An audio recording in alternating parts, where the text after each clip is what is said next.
অফিসের senior boss জোজোকে বিরক্ত করছিল।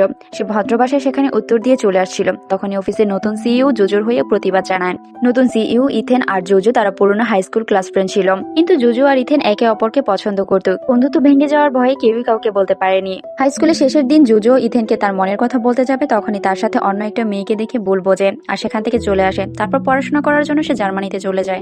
যাবার পরে সে জানতে পারে তার বড় বোন আর বোন জামাই একটা কার অ্যাক্সিডেন্টে মারা যায়। তাই সে নিজের পড়াশোনা শেষ না করেই তার ছোট ভাগ্নে আর বাবা মাকে দেখাশোনা করার জন্য দেশে চলে আসে।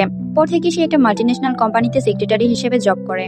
দিকে ইথেনও নিজের পড়াশোনা শেষ করে দেশে আসে ফ্যামিলি বিজনেস দেখাশোনা করার জন্য। 12 বছর যাবৎ জোজোকে নীরবে ভালোবেসে গিয়েছে। দেশে আসার পরই সে বন্ধুর মাধ্যমে জোজোর বিষয়ে খবর নেয় আর তারই কোম্পানিতে নতুন সিইও হিসেবে জয়েন করে। অফিসের কাজ শেষ করে বাসায় আসার সময় জোজোর সাথে সে কথা বলতে চেয়েছিল, কিন্তু জোজো প্রতিবারই তাকে ইগনোর করার চেষ্টা করে। ইথেন তাকে পরবর্তী দিন লাঞ্চের জন্য ইনভাইট করলে সে বলে আমার কাজ আছে, বাবার সাথে গাড়ি কিনতে যেতে হবে। ইথেন বলে কোথায় গাড়ি কিনতে যাবে?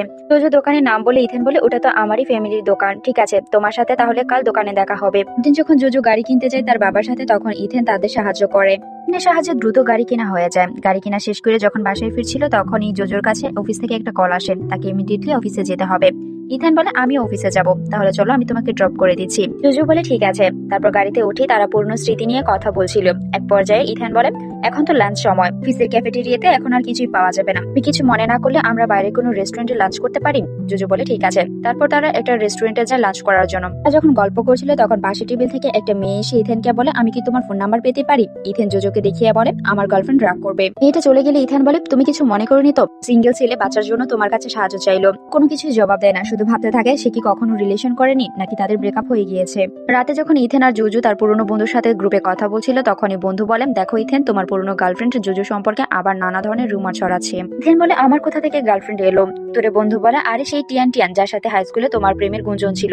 তখন তাকে বলে তুমি চুপ করো, আমি কাউকে ডেট করিনি। এ যেহেতু আমার আর জোজো সম্পর্কে রুমার ছড়িয়েছে তাই আমার উচিত তাকে প্রাপ্য জবাবটা দেওয়া। জোজো তখন ইথেনকে এসএমএস করে বলে তোমার কিছু করার প্রয়োজন নেই, আমি বিষয়টা সামলে নেব। ইথেন নিজের ফোন রেখে মনে মনে বলতে থাকে জোজো আমার তোমার উপর ভরসা আছে, আমি জানি তুমি এই সবকিছু সলভ করতে পারবে।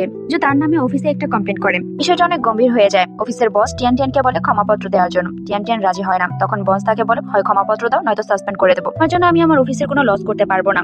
টিয়ান টিয়ান তখন ক্ষমার জন্য রাজি হয়ে যায়। ইথেন অনলাইনে তার ক্ষমাপত্র দেখে, তারপর জুজুকে কল করে বলে তুমি একদম ঠিক করেছো, তোমার কাজের ধরন আমার সত্যি অনেক পছন্দ হয়েছে। জুজু বলে তোমার কি মনে হয় না আমি বেশি বেশি করে ফেলেছি?